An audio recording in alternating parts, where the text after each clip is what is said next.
My name is Emily. And if you're hearing this, it means my recording has managed to make it out of the silent zone. But I haven't. I'm 42. I'm a journalist. I work for a documentary channel. But no, I'm not a sensation seeker. I always stayed away from all that nonsense about aliens, ghosts, and anomalous zones until I ended up in one myself. The Zone of Silence is a real place, not a fabrication. A desert in northern Mexico. Locals say that technology doesn't work there, people go missing, and sometimes the sky changes color. Nonsense, right? That's what I thought too, until I went there. It all started with a letter, unofficial, anonymous, unsigned. If you want to see the truth, come to the zone, I'll show you. Record everything, but never turn off the recorder. Never. Nonsense. But inside, something pricked at me. You know that feeling you get, this is it? Not a story, not a job, a chance. A chance to film something real. I took my camera, my recorder, charged everything, rented an SUV, and 2 days later I was in Mexico. At the edge of the Zonian old gas station, there was a man standing there. Not old, but with a face that seemed to have forgotten how to smile. He looked at me and said, "The camera won't help. They'll record you better in there." I wanted to ask who they were, but he had already gone into the building. When I entered the Zone of Silence, I immediately felt something was off here. The air was different, oppressive, heavy, as if you were breathing through water. The GPS froze, the radio was silent, even the flies had disappeared. I turned on the voice recorder just in case. For the first 2 days, I saw nothing, just dust, dried up bushes, and dead silence. At night, there weren't even any animal sounds, not a single one. It was as if the whole world had died out. But on the third night, I woke up because someone was whispering right into my ear. I jumped up, looked around, no one. Darkness all around. Absolute.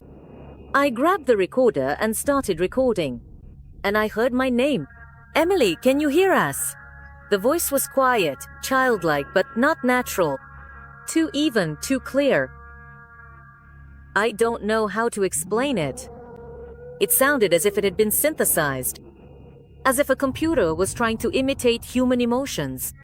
I went outside. The sky was wrong.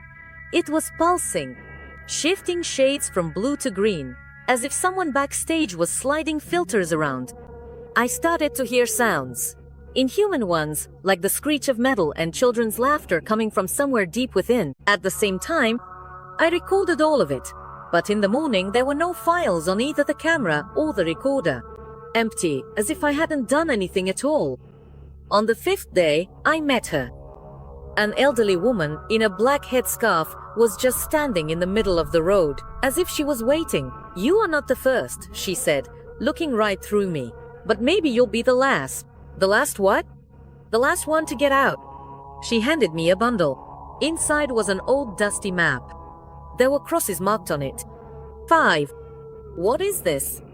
They fell from the sky there, decades apart, but always in the same places. I looked at her. "Are you talking about meteorites?" She shook her head.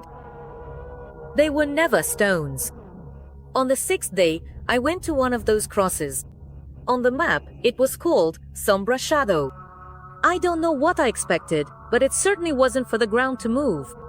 I stood on the sand and felt something stirring beneath my feet, as if someone was swimming inside. With every step, the sound changed. First a crunch, then a knock, then a pulse. I felt a fear like I had never felt before. And at that moment, the recorder turned on by itself. I didn't press anything. It recorded. "You are close. We hear you, but you don't hear yourself." I ran. Seriously, I just bolted, like a child who has seen a monster. And I didn't stop until I collapsed.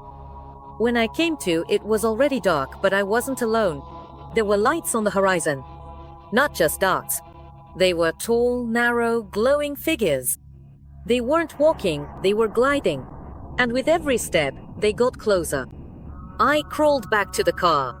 There was only one thought in my head. Don't look. Don't listen. Don't let them speak. but they were already inside me. The voice came on again.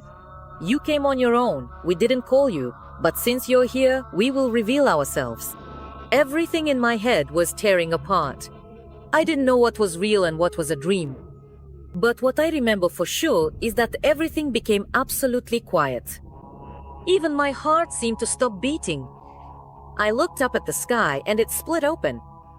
A crack ran across the sky as if someone had cut through fabric, and behind it was an enormous eye without a pupil, just a white sphere staring straight at me. Then, darkness. When I came to, the recorder was still running, but on the tape there was only one sound me voice repeating the phrase, "I agree." I don't remember saying it, but the recorder doesn't lie, does it? Now I'm here, and it's been over a week. The car didn't burn. I'm not afraid anymore, because something inside me has given up. If you're hearing this, it means someone found the recording. Maybe it made it to the outside world. Maybe I'm already gone, or I'm no longer myself. Just remember, don't come here, don't try to understand, and never, ever record their voice. Because that's how it all begins. And you won't be able to end it.